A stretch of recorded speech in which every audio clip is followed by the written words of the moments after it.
Hello everyone, welcome back. So I wanted to share today's gun building adventure with you guys. I was at a gun range earlier and I was training this girl. She was shooting this gun right here, which she was absolutely loving with the red dot. And while she was shooting, the gun stopped working. And I took the gun to try to figure out what was going on. And then I looked down on the table, right? And the slide lock had fallen out of the gun. Okay. Now I don't know if it fell out while she was shooting. Not likely. Most likely it fell out while I was trying to, trying to figure out what's going on with the gun. But the slide lock fell out. Now I have heard of this happening to somebody else. So luckily I had another Polymer 80 with me. I just swapped it out. Kept training her. But then when I got back here, I was trying to figure out what happened with this gun. So, first, basically, what I did initially was I basically tried to bend this up. All right, I assumed that there just wasn't enough tension on it.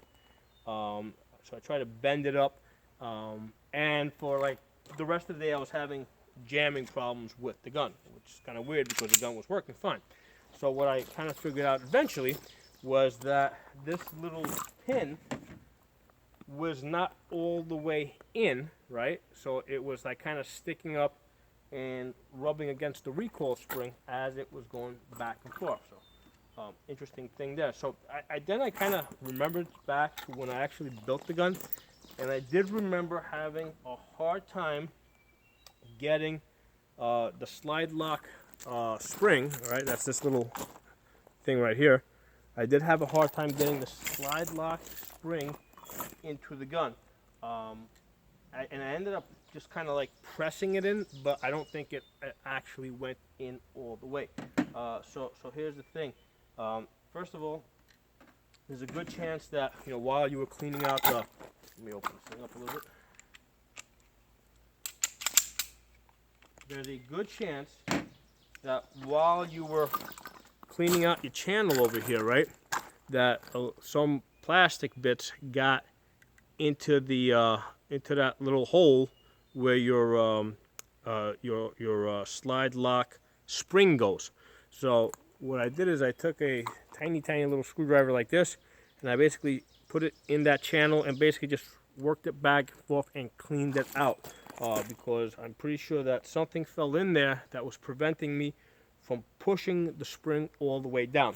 And the next thing, okay, is when you put the slide lock spring in, right, you gotta basically, I probably got this the wrong way right now, but you gotta basically angle it up and push it, wrong way, angle it up, push it in, and lock it down. So it's got to almost like kind of lock into place. So, but you have to kind of lift up, push down, right? It's not going to click, but it's going to feel like it's clicking almost, So you got to lift up, push down, and then basically it's got to be completely flat against the, the body of the gun over here, right? So that the recoil spring is going back and forth and it's not hitting that at all. And I could actually feel like even like from even in like the last couple of weeks when I was actually like running the slide, I could feel like there was like I could almost feel the friction of this recoil spring rubbing against that spring. I could kind of feel it because I knew that this gun felt different from the other ones, and I didn't quite understand why. And I kind of put everything together today, and that's what happened. That the slide lock spring had not gone down all the way, and it's basically the recoil spring been rubbing back and forth against it the whole time. Right, but this is a G-19. The G-17's got a much bigger spring. It's a lot less likely that you're gonna have this problem because it's such a big spring. The channel's bigger. I haven't had a problem with the G-17 springs. Those guys they tend to seat really easy, but the G19s are the ones that is the one that because it's smaller you can have a little bit of a problem. The G26s they have the the coil spring, so that's a whole different thing. The main thing with that is just don't lose it, because that thing wants to pop up and go flying. So yeah, that's mostly a matter of not losing it on the G-26. But on the G-19, because this spring is so small, it's really easy to not get it where it's supposed to be. So you got to kind of lift up, push down, bring it forward, and then you can run your slide lock through. And this isn't the one that's in the gun. This isn't the one that's in the gun, actually. This is a separate one I pulled out because I already fixed this one, right? This one's got the spring and the slide lock in it. Just in case you guys are watching this and don't know, the part with the right, there's like a little lip over here, right? When you look at your slide lock, one side is flat, right, and the other one's got like a little bit of a lip over here. Okay, so that's the side. The side with the lip, with the groove, is the side that's going to face back. Okay, and the easy way to remember that is to just kind of visualize how this is going to catch the barrel right here, right?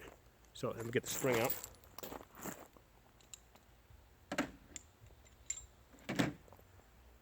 So the way I remember, and I have to kind of go through this mental every time. So that's where it has to catch, like that, in order to lock. All right. So that's where the bottom of the barrel locks, and it and it catches it. And when you pull and that's the reason why you have to pull it, because if you just pull this down, it's locked into the bottom of the barrel, so it's not going to come down. That's why you got to pull the slide back a little bit to release it, and then you can pull this down.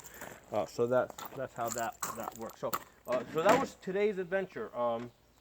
I figured out that I had put in my slide lock spring incorrectly, or it didn't go right, however you want to say it, and I kind of figured this out today. Now, the reason I'm putting out these videos is because I want other people to see the mistakes that I make, learn from my mistakes, learn from the things that I learn.